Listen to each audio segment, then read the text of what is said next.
conversation. Trust me, it's not your usual conversation. The closest to what we have had today will be when we had Duke of Shomolu, but Duke was extreme, right? The person we have today, it's one of us. It's been one of our top facilitators since we started House of Saviors. And I mean, when we started looking at the team for this month, I believe you guys had a great time on living a limitless life last month. This month is about Palace Protocol. It's about rules of engagement, right? That a lot of people think they are good and they wanted to lead. I mean, so when I see people, for example, they want to take over Nigeria, they go and form Good People's Party of Nigeria. And, like 3 months to the election, and they go everywhere. We are the good people. We are technocrats. We are, spiritocrats. We can take over. Eventually they go to the polls and things look very bad. What is it that we are missing out? What do we need to begin to pay attention to? That if we don't pay attention to it, we will consistently end up in a place that we don't want. Now, today, I have in the building my brother, someone I love so much, respect him. We share similar thoughts on so many issues. And when we have our differences on issues, we sit down to analyze it critically together. Is one of the few people I can have several uncomfortable conversations with. And I know that I'm not crazy, and he knows it's not crazy when we have those conversations. Please make welcome with me my brother Zeal Akaraiwe. Zeal, where are you in the building? I'm here.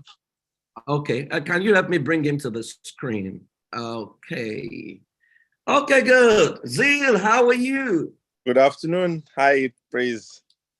Happy New Year, everybody. Yeah, good afternoon, Zeal. You're wearing black today. Oh boy, you don't grow old though. See white hair. Man, it's not our fault, it's Buhari. Everyone says Buhari, say Baba, say Baba, say Baba, Kai Baba, whichever way. Okay, I know that must have been a joke from Zeal. Zeal is not someone who blames anybody for anything. Okay. I'm not joking. Really?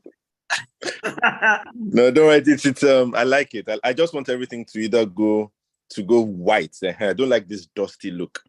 So that they can look at you and say he's a guru and pay you more money. I know that's where you are going. I hope so. It's not working yet, but we will get there. Because when it's all white, they will respect you more. And now, where they should pay you 1,000 naira, they will pay you $1 million. I know that's Amen. That's what we're waiting for. Okay, Zeal. So let's get into the conversation. Now, if you're listening to us and you would like to join in the conversation, please send your questions to me and I will ask Zeal. Zeal, today we are starting a series this month on Palace Protocol, rules of engagement, right?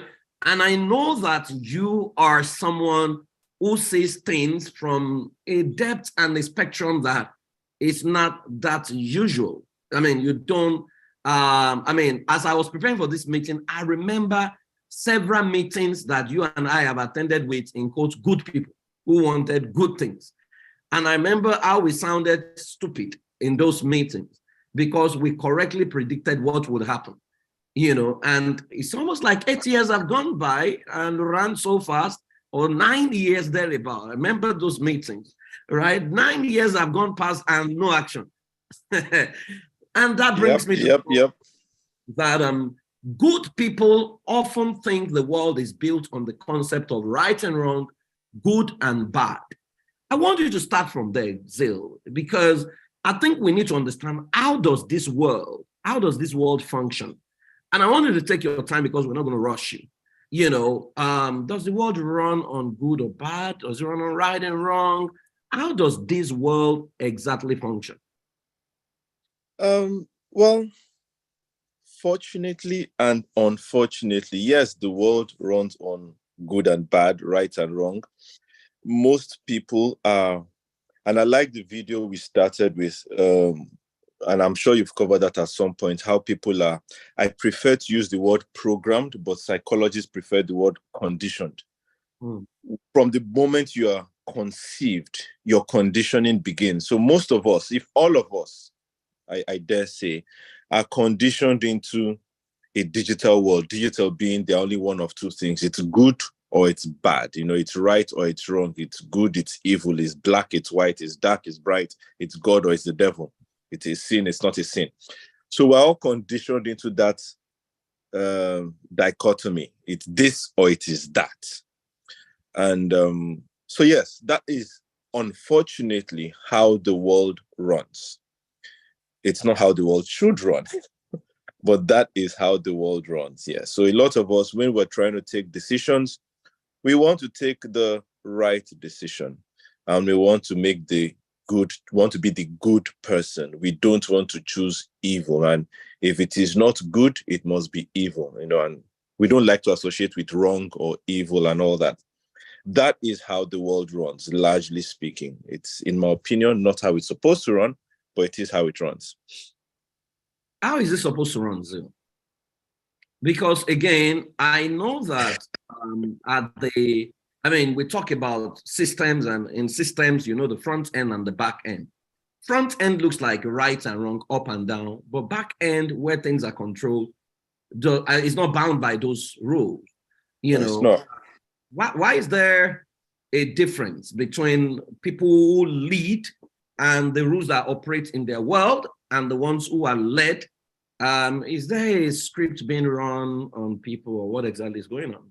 How should the world run? A lot of us are conditioned into religion, and religion,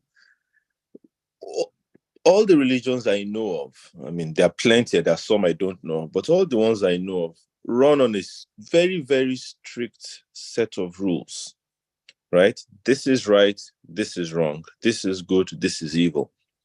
And so, even the laws of a nation are largely written around religious rules. If you look at the Bible, the 10 Commandments, or you look at the edicts in the Quran, a nation's laws are largely written around those moral standards.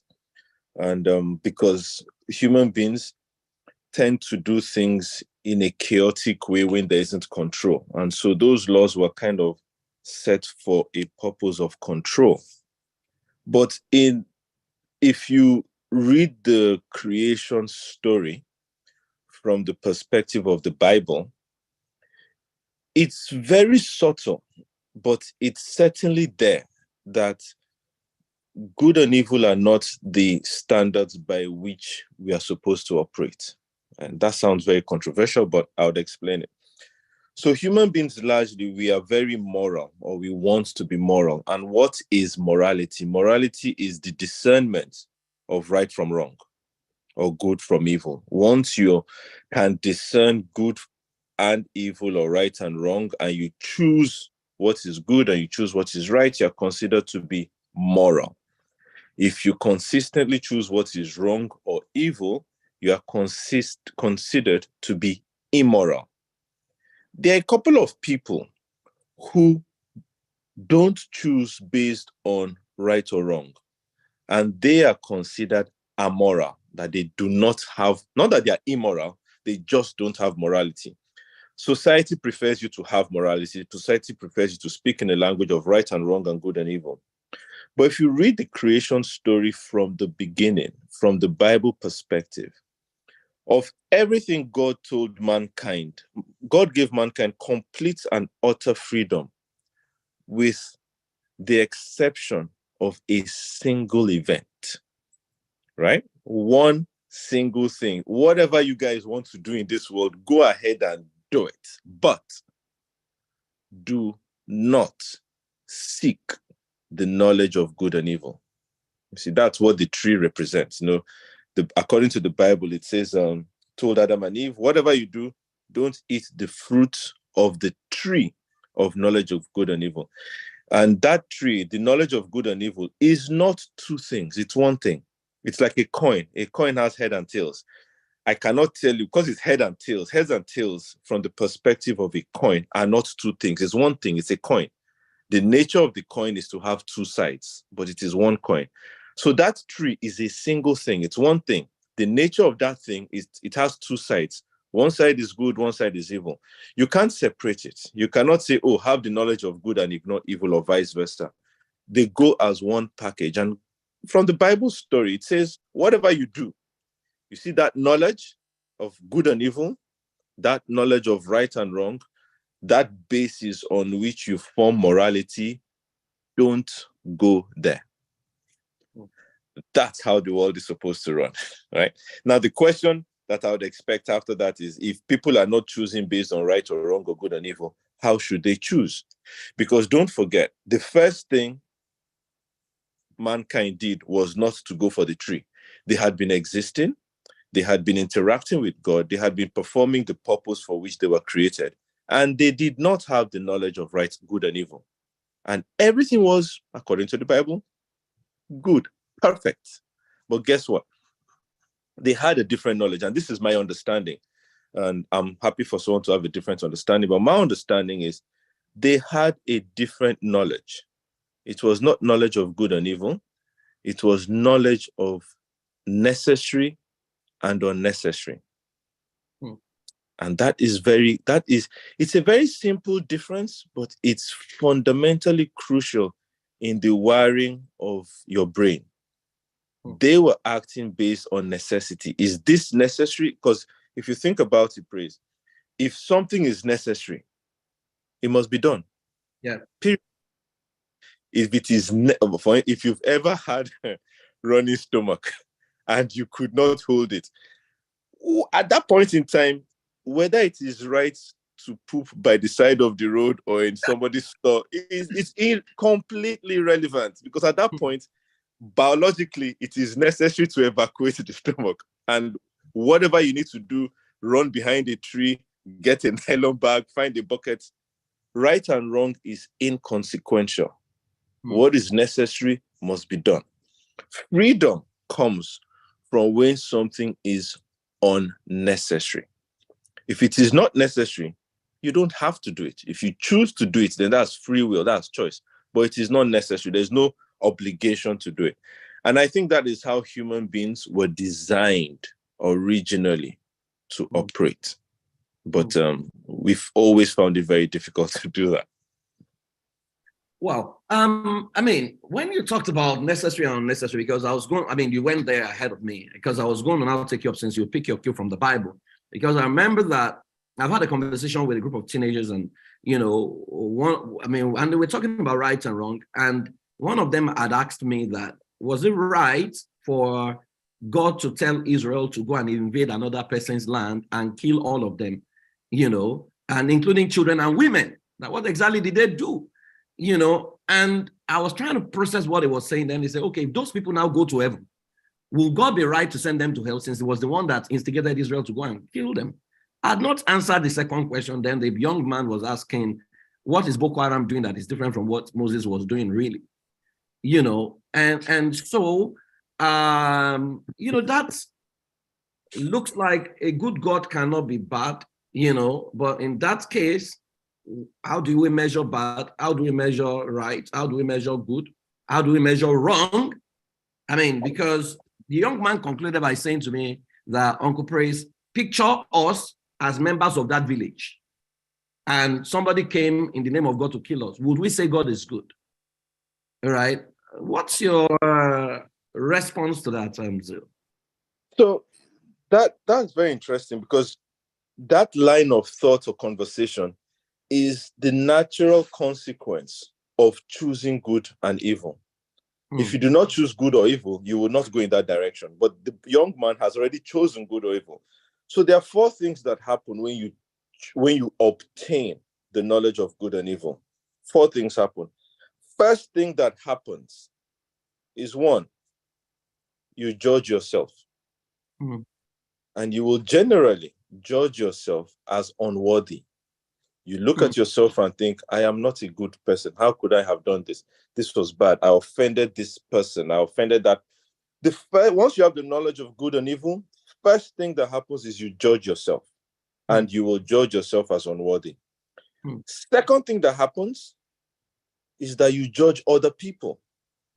And you will not judge anybody better than you've judged yourself.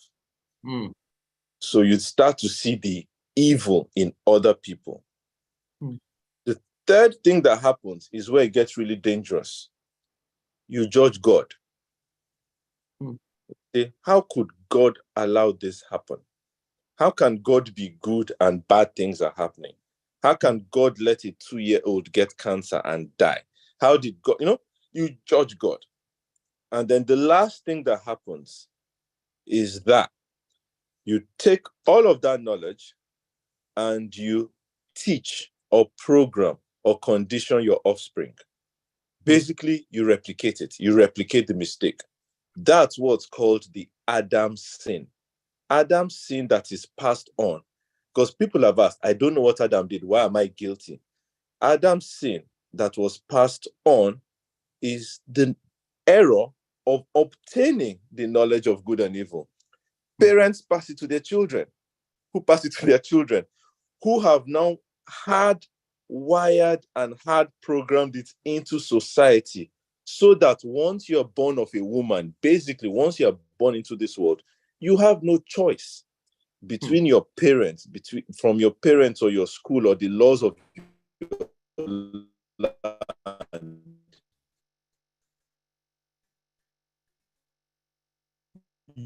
You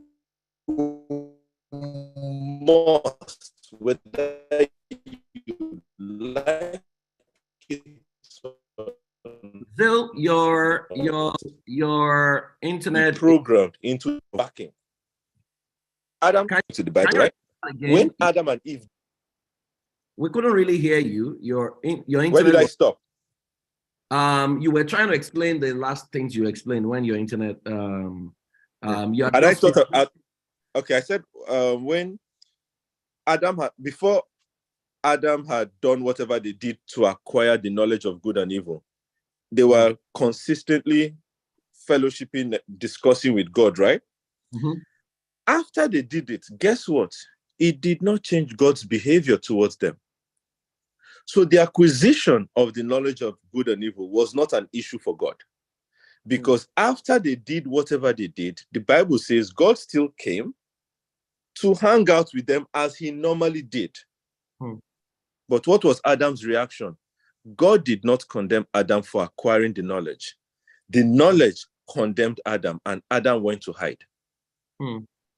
So Adam, by the acquisition of that knowledge, Adam judged himself. And so God was looking for him. Dude, oh boy, where you? They may just now, how far, where you are? And he says, I'm hiding. And God did not say, oh, you've done that. God said, why are you hiding? God says, have you done what I asked you not to do? So you see, if you think of it from that perspective, we say God knows all things. So God must have known. But God was not as concerned with what they did as with the impact on themselves on what they did. And what was the first thing Adam did? Judged himself as unworthy, he went to hide. What was the second thing he did? Said, it was not me, it was her. And what was the third thing he did? As a matter of fact, God, now you give me the woman. So you are the cause of the problem. And that's where the problem started. When Adam chose to judge God. And then God had to say, no, we can't work together, because now if I give you an instruction, you are going to judge the instruction as good or bad. And so you get questions like, how could God have told Joshua to kill all these people? You are judging the decisions of God. And that is when the separation happens, where you cannot fellowship fully and reason along the same lines as the Creator. So that is what I think went wrong. And the whole idea of escaping it is near impossible, because we humans have hardwired it into our existence, our morality at work, our ethics codes, our ethical standards, our laws, our behavior, our relationships. It is now hardwired that it is near impossible to separate it one from the other. Very interesting. I was taking a session one day and I was looking at, I put a masquerade in front of people to say, what does this mean to you?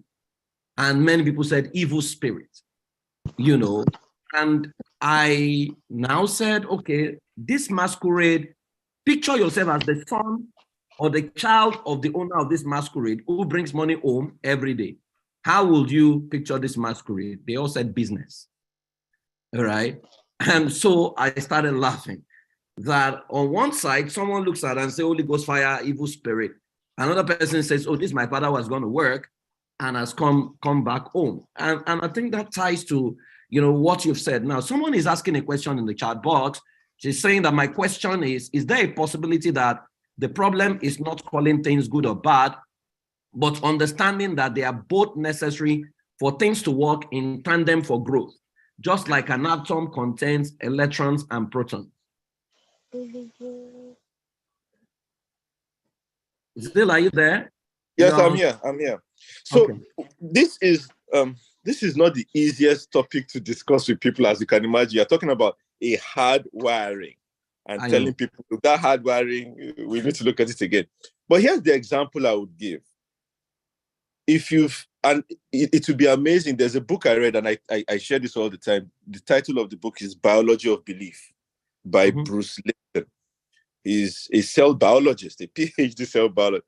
And in reading that book about cell biology, how the cells in the body work and interact with the brain and all that, I learned a lot. And I'm going to answer the question from there. You have white blood cells in the body. Your white blood cells are programmed to destroy any intruder into your system. That's their job, right? And so the intruder comes in, they go after it, they destroy it, period. No questions asked. All right? Now, think about this. The intruders, let's assume the intruders are bacteria. You've eaten fish that was not very good, and you've now ingested certain types of bacteria that you shouldn't ingest. Is the bacteria in your body there to destroy you? No, it's not. The bacteria is there to survive. That bacteria has been programmed to survive. And for it to survive, it must replicate itself. And so when it enters your body, it starts to replicate. If your white blood cells do not attack it as fast as it replicates, you will get a fever. You will fall sick. You might die. But because we humans don't like sickness, we don't like death, anything that causes sickness and death, we classify it as bad or evil. The bacteria is just doing what the bacteria do. When a mosquito bites you, the mosquito is not trying to be a bad animal. It's not trying to kill you. It's not trying to infect you. The mosquito is merely trying to survive. Not very different from you catching a goat and taking off its head. How does the goat's mother feel when you carry it? How does the goat's brother feel that you've taken their son and in front of them you've slaughtered it? We don't ask those questions. But if you have a discussion with the goat is going to think these human beings are evil. When you leave your house for a few months and you come back and fumigate it, all those flies, you are wiping out a whole generation of flies. Those flies are going to say these humans are back, they are evil. No, we are doing what we must do, what is necessary for our survival. Eating is necessary for our survival. The bacteria in your body, eating is necessary for their survival. The female Anopheles mosquito sucking your blood is necessary for its survival. So when you see things from that point of view, when a mosquito bites me, the mosquito is not sent to assassinate me. It's not the devil that sent the mosquito. The mosquito is doing what is necessary for its own survival. I, as a being, must also do what is necessary for my survival, which is kill the damn mosquito, And so it's that balance we must maintain. And so when you start to see things from the perspective of, is this necessary for me? And also I think it takes more than two, but for this conversation, it takes two levels of empathy. Empathy of, I need to understand from my perspective to empathize with myself, which is self-love. But I also need to understand from the other party's perspective to empathize with them. So I can empathize with a mosquito. Oh dear, you're really hungry. Upon all this movement I'm doing, you still have the boldness to land on me. You must be very hungry. I empathize with you, mosquito, but I'll still kill you. I will still kill you. When I'm eating that chicken that tastes very good, I empathize with the chicken. But I'm not going to say, some people carry it to another level and say, you know what, I'm not going to be cruel to animals. I'm not going to eat animals. That's okay.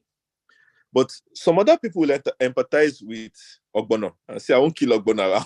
But, so you have to understand that things and what is necessary and what is unnecessary, it takes a lot more, because necessary and unnecessary removes the need for judgment.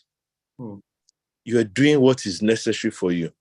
And I tell people, instead of saying something is good or evil, I will tell you, I don't like it. Period.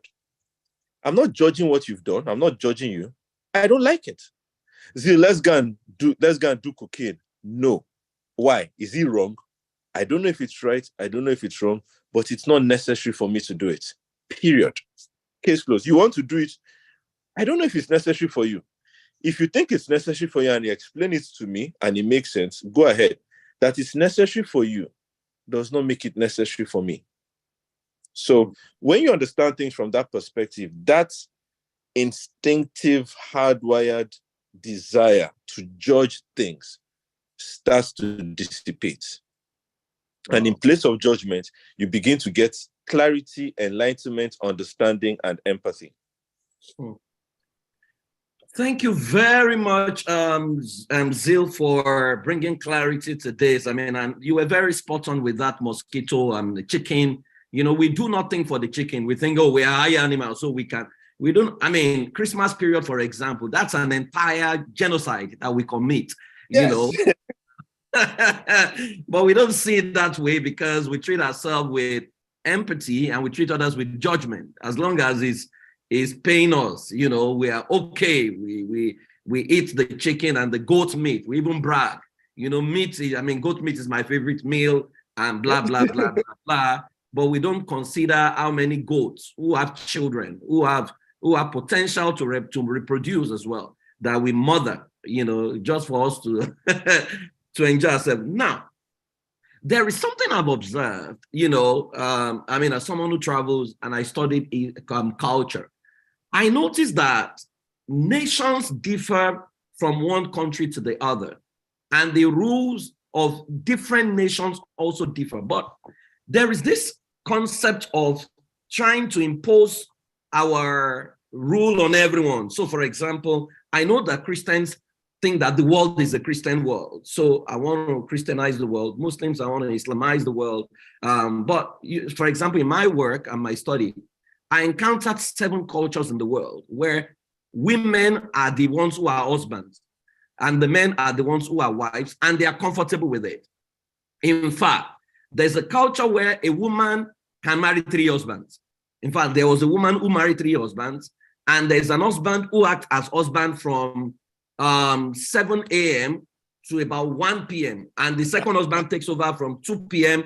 to about 8 p.m. Then the third husband takes over from 9 p.m. till daybreak, kind of, you know, and no divorce, no issues, no whatever. And the people are happy. Nobody is. Now, if I go there and I come with my own rules, I might look at them and say, but, you know, the dynamics of the world intrigues me.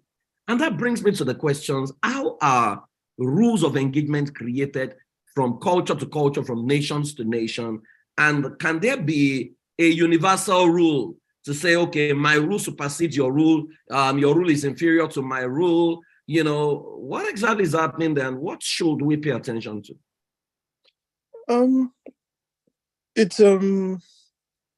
Someone is saying God have mercy already. Why do you think the person needs mercy?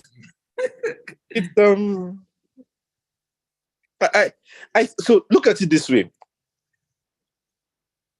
Before the modern man, and when I talk of the modern man, I'm talking of man from about 300, 400, 500 years ago max. Okay. The man who lived in Oshobo was not likely to interact with the man who lived in Sokoto. Because we were very communal.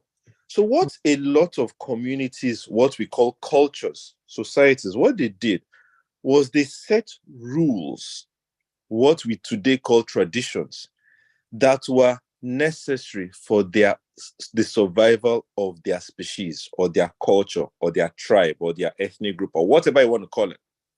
They set the rules necessary for them. So I'll give you an example.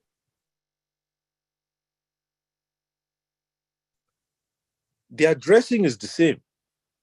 Whatever they wear, they cover their nose and their mouth with cloth.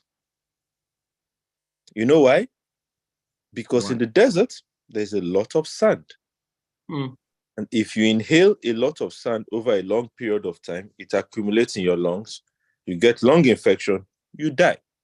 For them, it became necessary to add a layer of filtering for their breathing and for their eyes.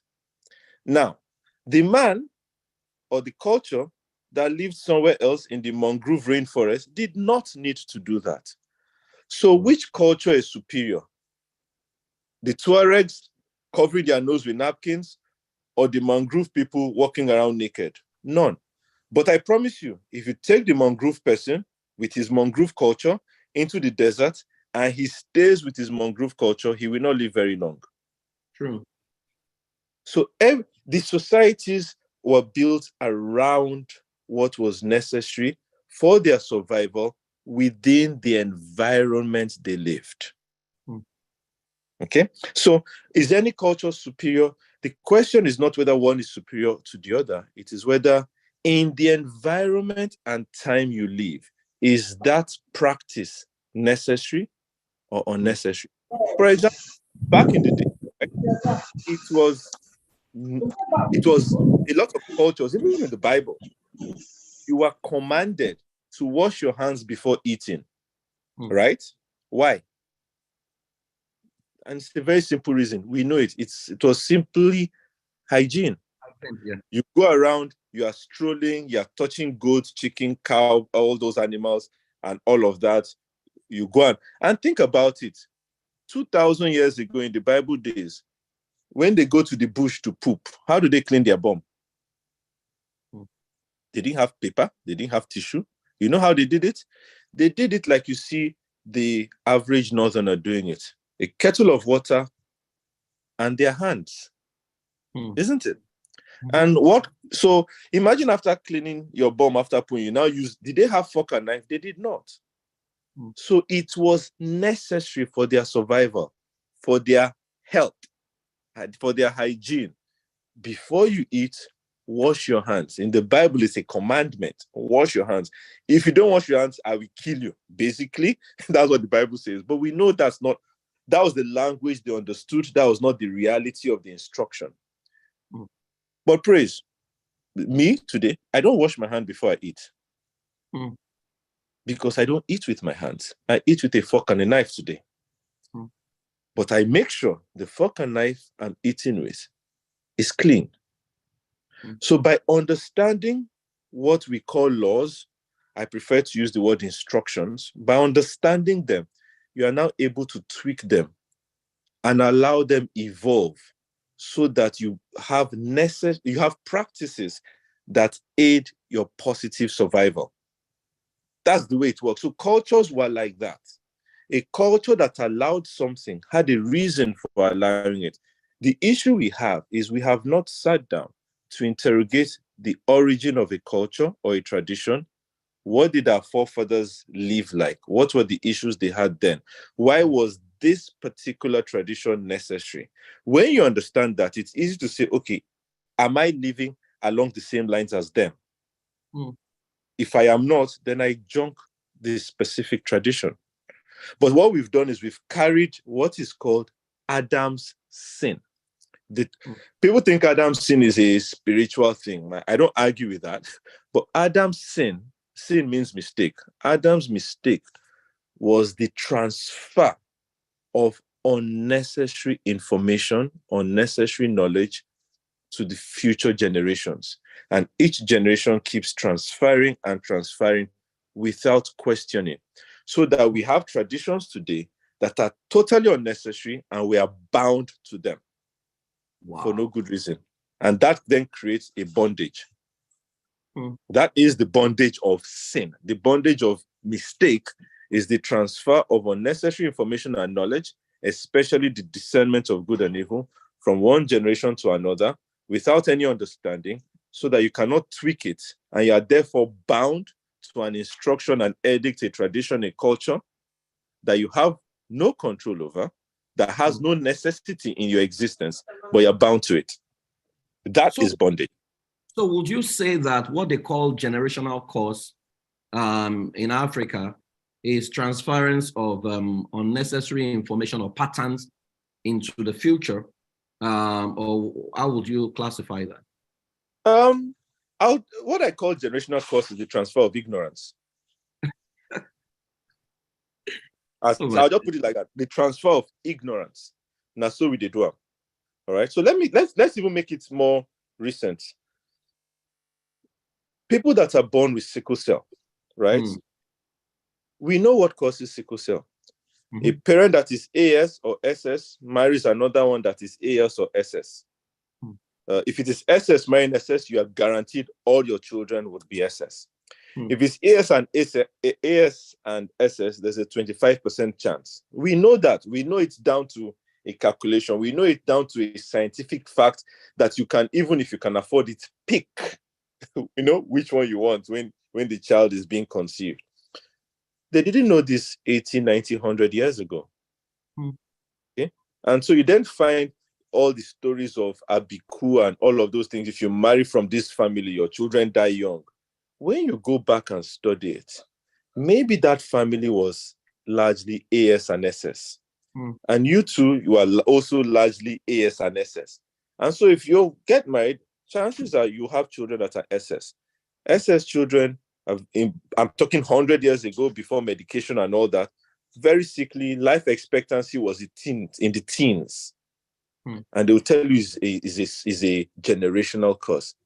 Yes, it is a generational curse, but that curse was not broken by prayer. It was broken by science, knowledge, enlightenment, which is what the Christian is supposed to be. Enlightenment, bring light into the world, bring relevant knowledge into the world. With that knowledge now, some nations have completely eliminated sickle cell.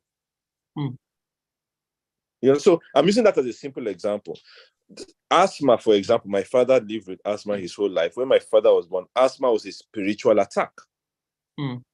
Now, imagine before we had antibiotics or anti-malaria 300, 400, 500 years ago, somebody would be sick. And then in every evening, as we see with malaria, your body gets hot and you start shivering. And so, can you imagine what our forefathers would have been thinking? What would I think? I would think that the devils from hell, the devils from hell are in your body, and that's why your body is hot. But now we take Panadol and we move on with our lives. So I think anything related to a generational curse is the transfer of ignorance. And anybody that says, Zeal, you've not seen this curse, I say, yes. I'm not saying I know everything, but if you show me a generational curse, I will show you people that don't understand what is happening. And if you don't understand what is happening, that's the definition of ignorance. Wow. Okay, this is getting hot. Okay, guys, how are you feeling already in this house? How are you feeling? What is your take away already from the discussion we are having? Can I feel the fire in the building? Okay, Zeal. You guys need to listen to this over and over and over and over again. This is not a one-off-the-mill random session. I mean, this month is very, very, very instructive, because I think that the Bible says you will know the truth will set you free. Many people, I see a lot of my people here. Hey, how are you? I see a lot of my people here. The moment they come to America, or Canada or UK, almost 65% or 70% of their prayer points just disappear. As a matter of fact, I have had conversations with many of my people, and they are saying, praise you, and they confided in me, say, praise you, I'm struggling to pray. And I'm like, why are you struggling to pray? Say, because I don't even know what to pray about, and I'm like, okay. maybe you now need to begin to pray for new innovation, new invention that can solve critical human problems. That if a people do not transit from survival, they may not even know what to pray about, because many of the things that God said we should not pray about, what to eat, what to wear, are the things that dominate our prayer point. Now, Zeal, I want to take over a sector or a nation, right? How do I discover the rules of engagement that operates in that sector or in that country? And how do I interact with that rules of engagement when I don't want to lose my soul? I don't want to compromise. I don't want to miss heaven.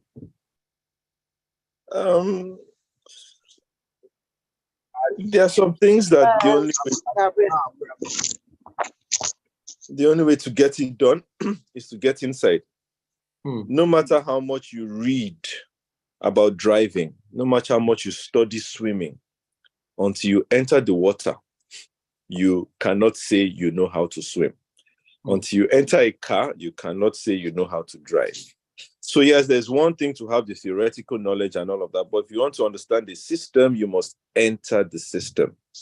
Now, there's an issue I have in this kind of topics, and I tell people, for Nigeria in particular, there's a difference between doing the right thing and doing things right. There's a difference. Doing the right thing is being moral. Separated good from evil, you do the good thing. That's doing the right thing. Doing things right means conforming with the societal norms. Okay? Very different. Now, if societal norms are contrary to the laws of morality, then you get the passage in the Bible that says, woe unto a nation that calls good evil and calls evil good. So some societies turn things on their heads, but it's important to be able to balance it. So let's take politics. Let's take politics in Nigeria. People want to choose a leader based on whether the leader is good or bad from a character perspective. Is character important? Absolutely. But again, it depends. Let's say, praise, there's a war. Let's pick the war against Boko Haram. And you tell me that there's a village somewhere that has recruited 10,000 young people, giving them guns, giving them bombs, giving them cars to go into cities and kill people indiscriminately. And you tell me, Zeal, to pick an army official to go and deal with that situation. Now, what qualities will I look for? Will I look for a kind man, an empathetic man, a patient man? No. Or will I look for a ruthless man, quick on the trigger, that has no morality on life and death? I'll look for Samson. So in that circumstance, at that point in time, what you need is different. Now, assuming the situation we're looking at was one that a war has been fought, the enemy has been destroyed, like a Ukraine. Let's say Russia pulls out of Ukraine or whatever, their issue gets settled, and we need to rebuild Ukraine. Would I look for a kind man, an empathetic man, a patient man? Hold on. Or will I look for a ruthless man, quick on the trigger? You see, in those two circumstances, I would look for opposite people. There is none of their qualities that is good or bad. It's just that in a particular circumstance, a certain quality was necessary. In a different circumstance, that same quality is no longer necessary. A company is going down, it's bleeding, you need a leader, all the staff are lackadaisical.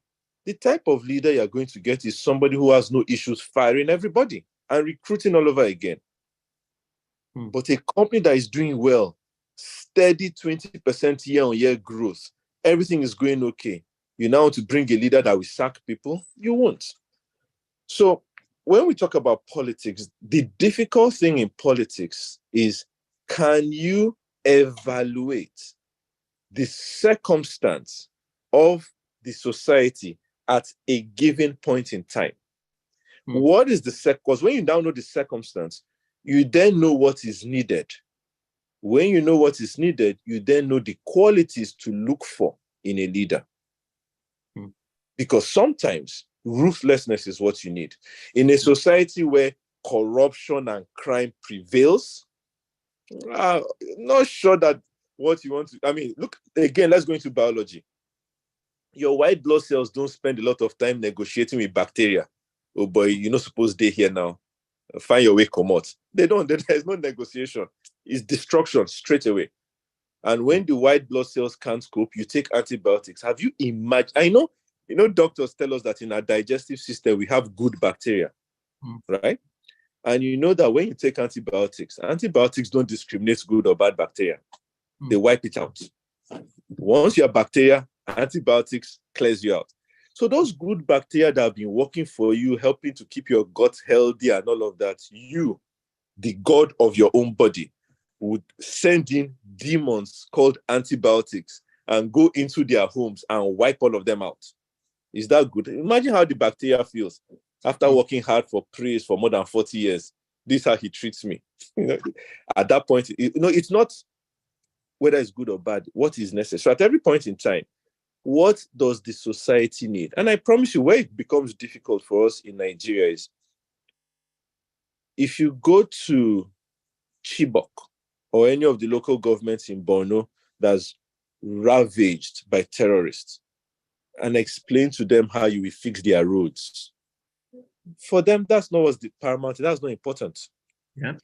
Tell them how you will rebuild their economy and create shopping. That's not important to them. All they want to hear is, how will you secure our lives and property? Right? But if you come to Lagos and tell them, oh, we're going to create shopping malls, we're going to do your roads, Lagos people will be excited. You go into Ekiti State and say, oh, I'm going to give you a lot of fertilizer for your cocoa. They will be excited. We go and tell them, I want to build you bridges. I want to build bridges for you. It's not really, So every society has a peculiar need. And evaluating that need is very hard work. But and I'm sure you've heard this saying that judging people is very easy. And that's once you want to separate things as good or evil, it's very easy. Oh, this is an evil man, he cannot lead us. In fact, in one of my WhatsApp group last night, somebody cracked a joke about Nigerians having to choose between a drug baron, a thief, and a frugal man. And I said, we make this thing sound very simple. I said, if I remember correctly, South Africa chose a terrorist, an ex-convict, to be their leader. And he was the best leader they ever had. Nigeria chose somebody who was in prison for treason, Obasanjo, in 1999. So picking a single narrative is, in my opinion, lazy work.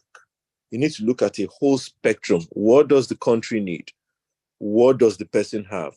What the person has today may not be what we need today. Maybe what we needed 5 years ago. It may be what we need 5 years from now. You understand what I mean? So all of those things. So you need to enter the political space to understand the rules. Let me use another analogy. Imagine a man in the village who's an expert champion in playing drafts. And then he sees two people playing chess. And he says, I can beat you. And you tell him the rules are not the same. And he tells you, oh God, don't talk like that.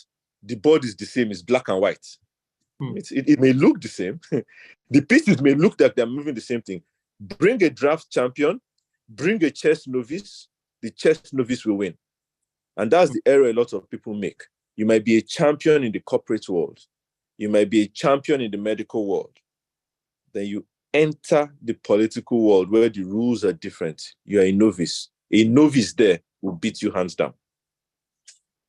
Okay, I'm going to take you up on, now that you have entered Nigerian politics, I'm going to take you up, but I'll give you an example. So many years ago, myself and my friends, we decided to enter the Nigerian political space and join parties.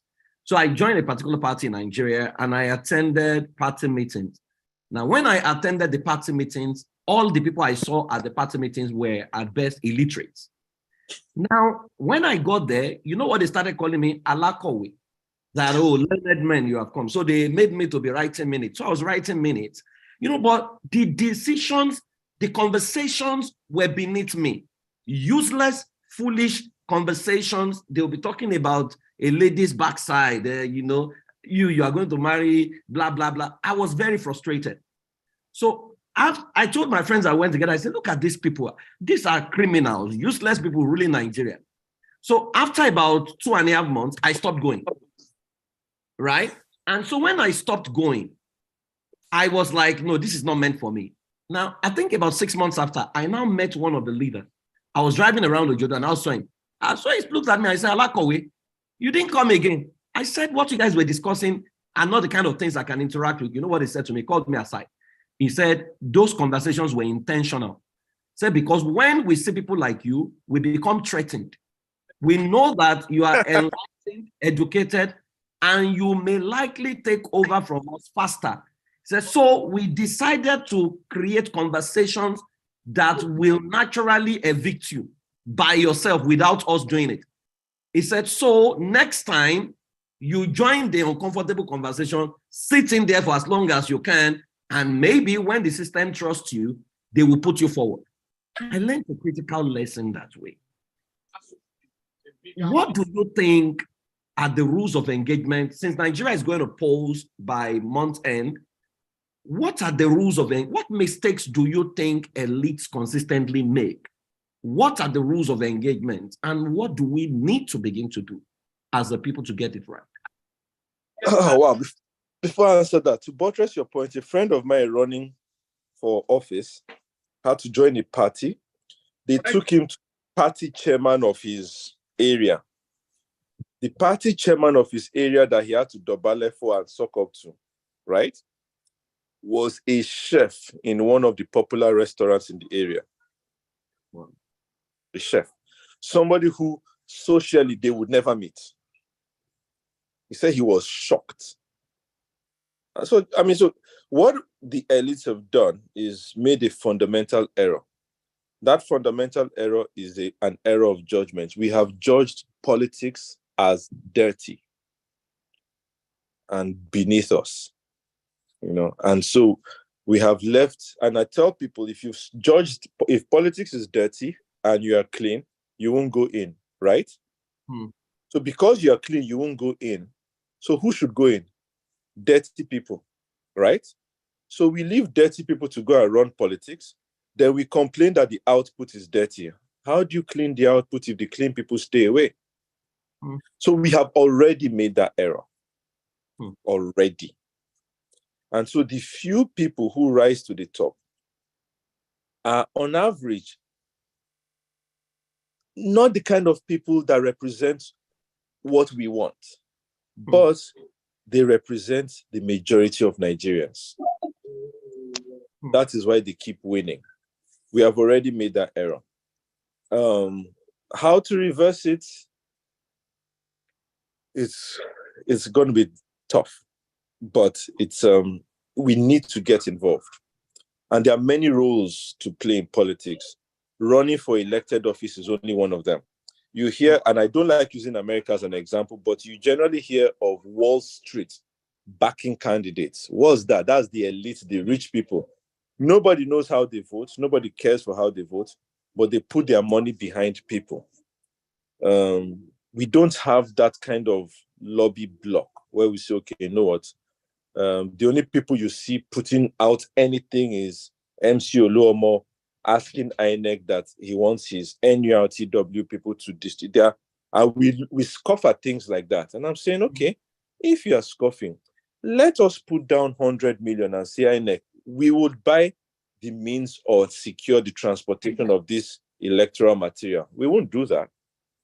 So we need to get involved. Beyond voting, I think, in my opinion, voting is, given where we are as a country, given the style of government we run, voting is the most useless part of the electoral process. It's not useless.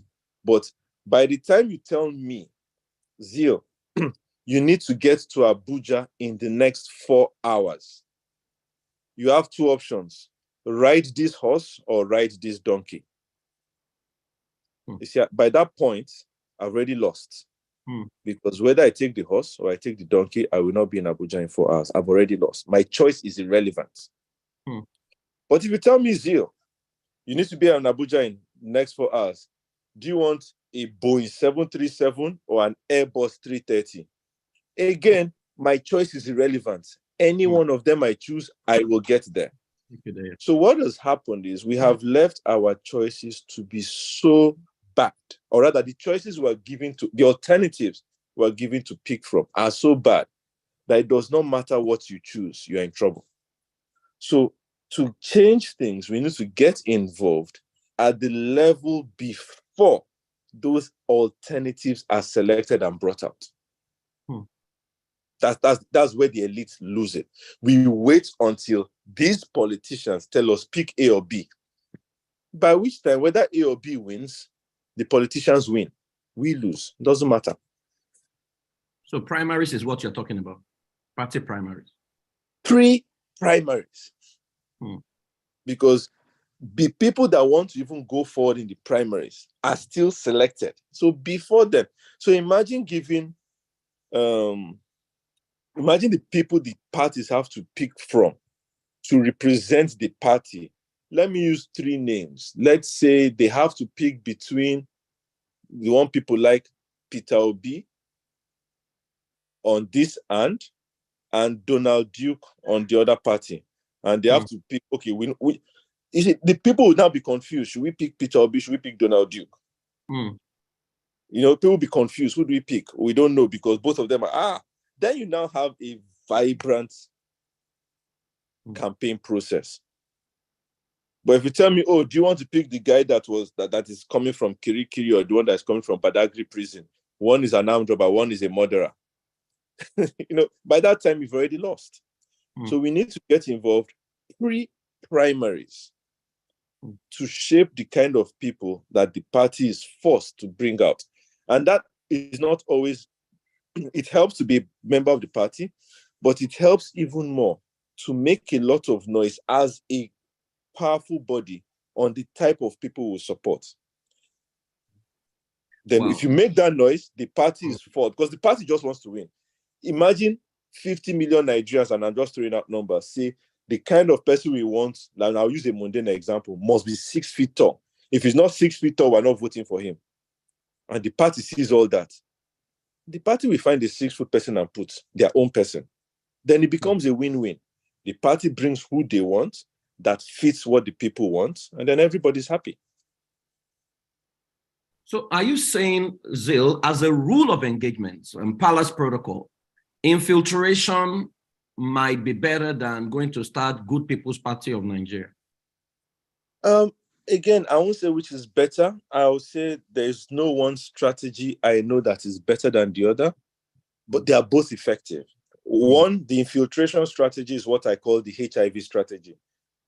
When a human body is infected with HIV, the first thing the virus does?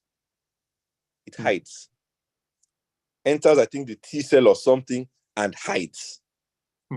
It stays there, observing your immune system and multiplying.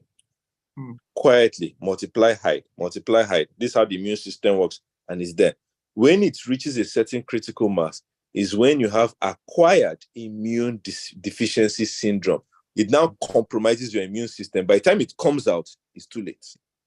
Does that strategy work? Yes, it works sometimes. Some other times you need antibiotics. You bring in external to do everything. So I don't know which is better.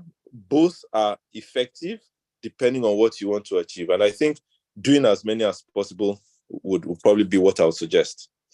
So if I hear you, a group of people want to secure the change must do Good People's Party, maybe as a front, as a distraction, while you still have the same level of people within the established structures, whichever way you show up, your people show up along the line. But that takes a long time. How do you ensure that happens in a country where what we're used to is prayer of instant breakthrough. We want instant success. We want a Messiah who can change us almost immediately. Like next election, everybody's looking at one man. Nobody's talking about governorship. Nobody's talking about members of state house of assembly. Everybody's looking for that president who will turn things around and perform magic.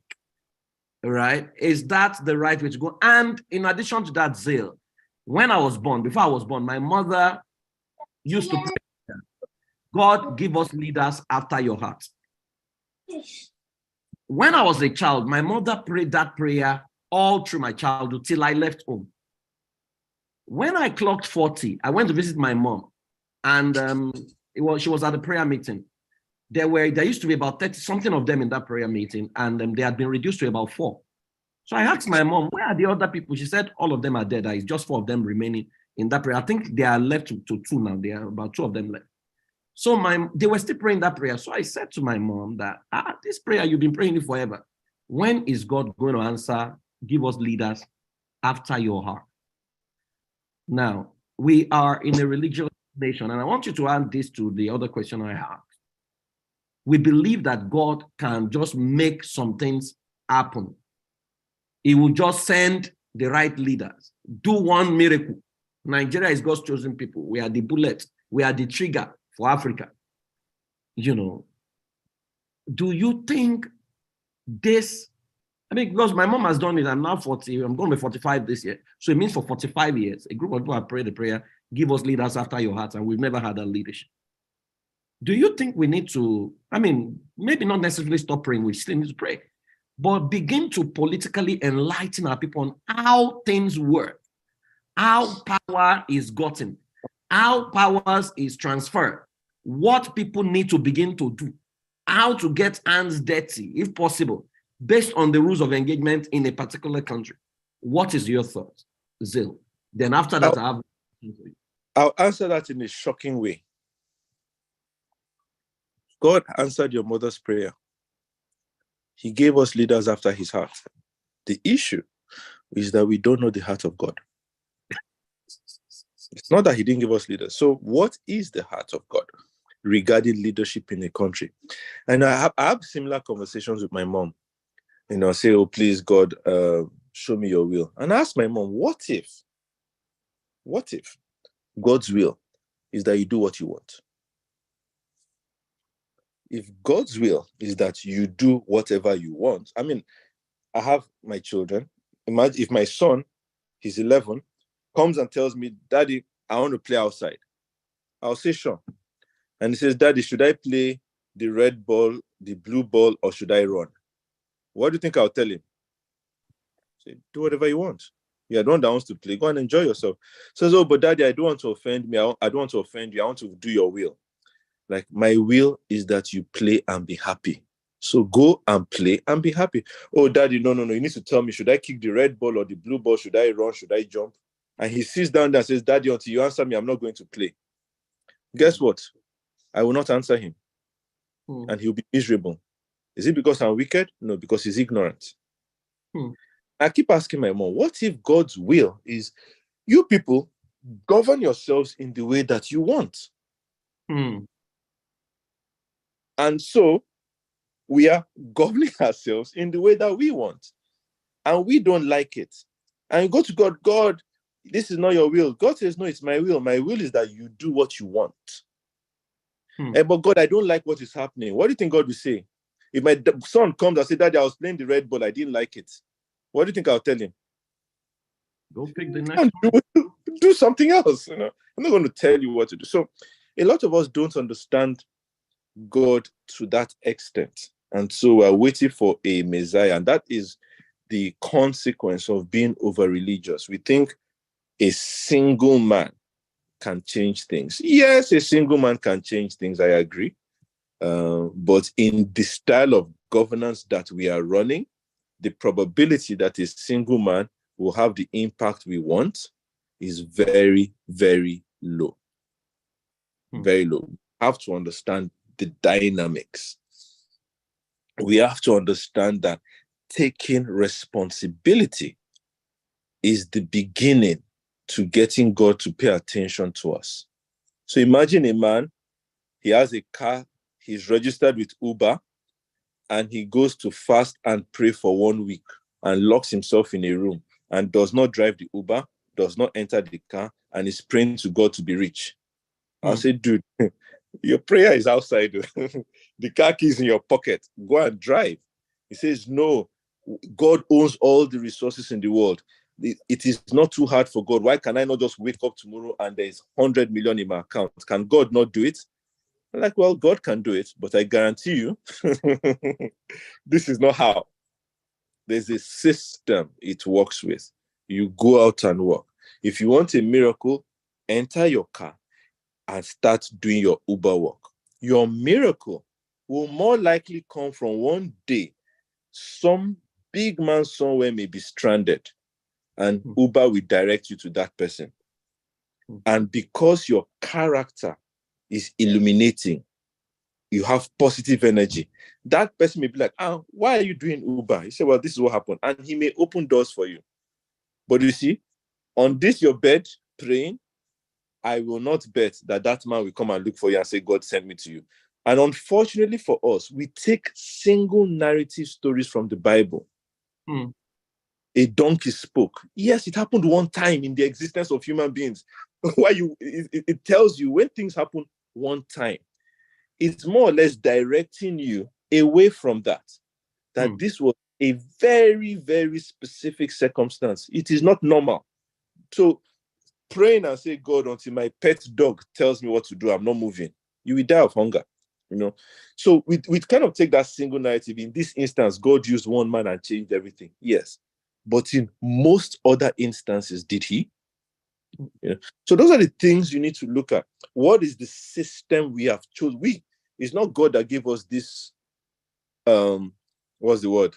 Democracy. No, it's not democracy. It's an adulterated democracy.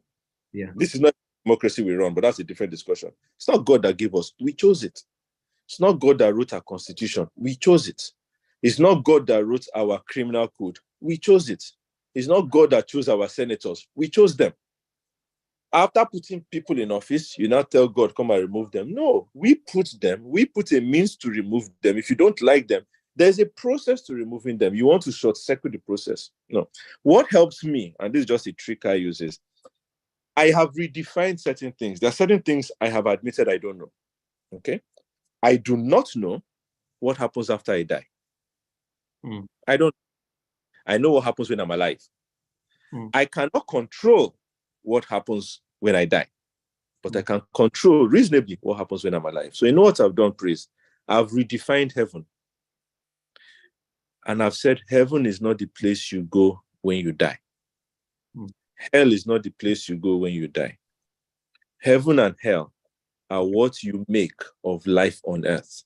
Yeah. If you want to go to heaven, build heaven.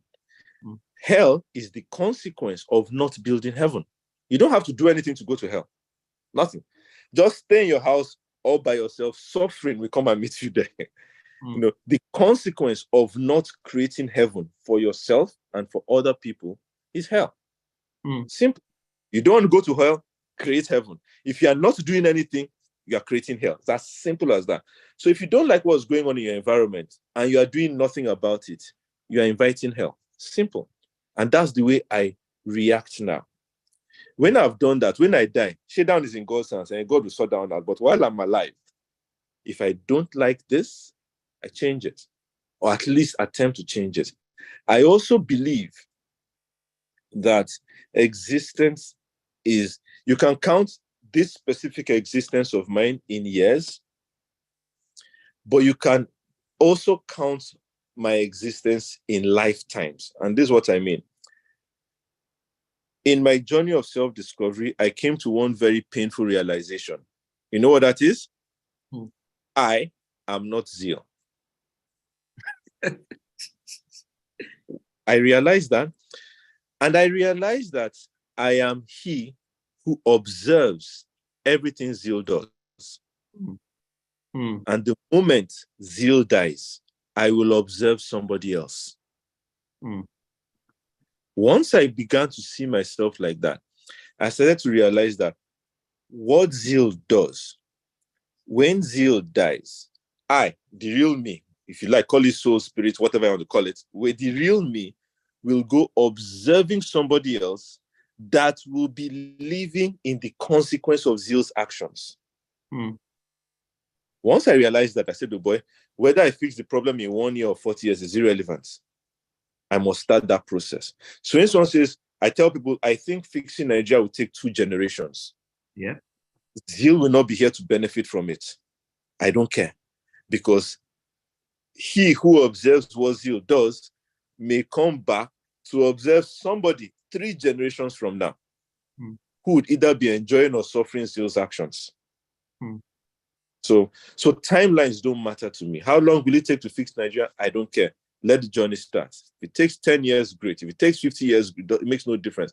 Because most of us will do nothing if we hear it will take 50 years. We'll start calculating here now. And if people thought like that, no nation would develop. Absolutely. The King of Dubai announced in the year 2017 that by 2117, the first estate will be built in Mars. And immediately he appointed the minister for the future, I think a 17-year-old girl, to spearhead that process. Of course, the guy is not even going to be alive then. The girl will not even be alive, but they started. They won't even be alive. Yeah, but they started that was intriguing. But the interesting thing, that same day in Nigeria was when Senator Dinomilaye was singing Ajekun Yanioje, same day. I will never forget. Now, thank you very much, Zeal. You have really, really blown everyone's mind and set us to think. But one last question.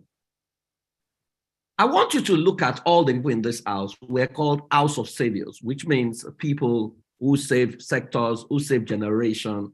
So let's assume we're in a class with you, and we are the people that can rebuild the world, rebuild Nigeria, rebuild various sectors of the economy, from where we are. So we're starting that process today. What will you be saying to us? Understanding fully well that you need to build systems, you need to build processes, you need to understand the rules of engagement. You may even need to serve the people you call evil, for them to trust you and for them to even be the one to put you in there before you unveil yourself. What will you be saying to these people? Okay. I've just posted an article I wrote that talks about that. So that if you read the article, you would get a good answer to that question. But I'll give you an example from the Bible, one of the Bible stories. Bible story of Daniel. Daniel served in Babylon. And if you're a Christian, you know how we paint Babylon, right? Yeah. Daniel served in Babylon for about 70 years, served different kings, served all of them faithfully. He served all of them faithfully in Babylon as a Hebrew child. And all the kings loved him. I don't think we need to say more than that. But let's even take it to Joseph. Joseph served Egypt. We know how we paint Egypt. Joseph served Egypt faithfully all his life. His whole life, he served Egypt faithfully. Even when he found his family, he did not leave Egypt and go to his family. He carried his family and said, see, what I have built is better than where you people came from. Come and join me here. All right? That, for me, is the job of a child of God. And I'm deliberately avoiding the word Christian. That is the job of a child of God. And I ask people, if there is a country you will leave Nigeria to go and live, that country was made what it was made by children of God. So children of God is not by what you call yourself. Children of God is evidence-based. If I come to your country, I will know whether you are children of God or not. It's not by counting. It's not. Once I step into your country and spend 2 or 3 days, I will know if your country contains children of God or not. It's as simple as that. Wow. When I step into Nigeria and I step into Dubai, I ask where the children of God are. It's very clear. Yeah? Children of God is not a banner. Do you understand? It's like somebody saying, I'm a clean child. You don't have to tell me if you're a clean child. I'll enter your room. You don't even have to be at home. If I enter your room, I will know if you're a clean child or not, whether you tell me or not. Children of God are evidence-based. If on a societal level, that's how you tell. On an individual level, you meet them, you know. Children of God are not always nice people, right? They are not always nice people. They are always kind, but they are not always nice. Sometimes the ultimate measure of kindness is allowing people suffer the consequence of their own action. Because it is the fastest way to learn. Okay? That I didn't come and help you does not mean I'm wicked. It may be kindness that prevents me from helping you. I mean, there's a friend of mine that asked me for help years ago. This girl begged me for a long time. I refused, right? She didn't talk to me for, I'm not exaggerating, 6-7 years. We lost touch. Eventually, we got in touch again. And I didn't even know she was telling the story to somebody. I was just there. And she told her this is why I stopped talking to Zeal. And that it wasn't until the year before that she realized. So it took about 10 years before she realized that my refusal to help her was for her own good. And guess what? All the people that offered her help in that matter, she stopped talking to all of them because they said they were wicked. So I've allowed her to do what she did. Let me use another example. Somebody comes to you and says, I need money to buy cocaine. I will say no. That person will say, I'm not a kind person. I'm not nice. I don't care. To help you, I will handcuff you and take you to rehab.